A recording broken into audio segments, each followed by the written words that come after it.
Welcome back to Optimized Health, where we're making easy, healthy, and delicious meals. Today we're going to go over fructose, which is a popular but somewhat still not fully understood topic.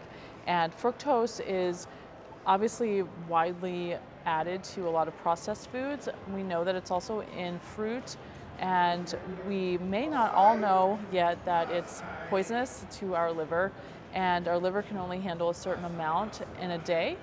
On average, that amount is about 25 grams.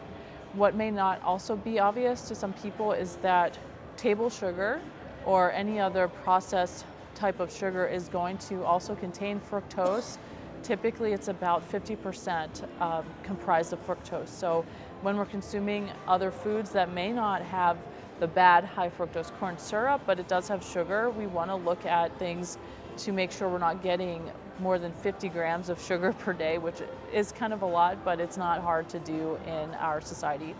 And I just wanted to talk to you a little bit about some of the reasons why we're trying to avoid the fructose. It is leading to a high rate of fatty liver disease, which in the past had been typically only seen in alcoholics, and now we're seeing it in kids as young as 14. I had a poor child that needed a transplant from her liver damage due to processed foods. So this is not really something to take lightly. What we're also going to discuss is some of the damage that fructose does besides the liver damage in your body. Fructose in nature is commonly found in fruits, as we know. Typically this is going to be in the fall season, and typically animals like bears or raccoons are going to be going around trying to eat as much fruit as they can to put on weight for the winter.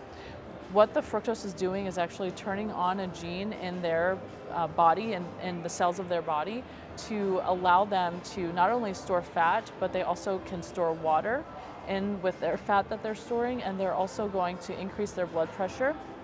And they're going to increase something called uric acid, which is a metabolite that helps this process to occur. This is for survival. You should talk to your doctor, healthcare provider, or veterinarian to see if any of these recipes, suggestions, or contents of these videos are right for you. Nothing contained in these videos are intended to be taken as medical advice. Use at your own risk. And people in modern society don't really need to do this as much now because we do eat pretty much every day, if not multiple times a day, and we have access to food all the time. But the animals are using this to help ensure that they have enough food and that they're not burning through their food stores. The other thing that's very interesting with fructose is it slows down their metabolism. It slows down the rate of the mitochondria being able to burn fuel, and it's almost like a paralysis to the mitochondrial function. So it's not only going to be something that's very sweet, as we know, that's why the manufacturers use it, but it's also going to interfere with our metabolism and our ability to burn fat and energy. And it's going to make us feel tired probably because of that.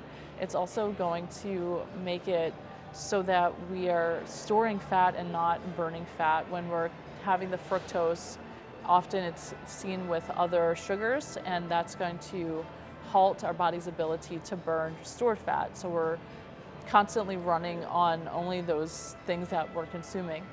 I hope this has been helpful to give you a little more scientific background about fructose and how it is damaging, and maybe just a few tips on what to look out for when you're out there choosing what you're going to eat next.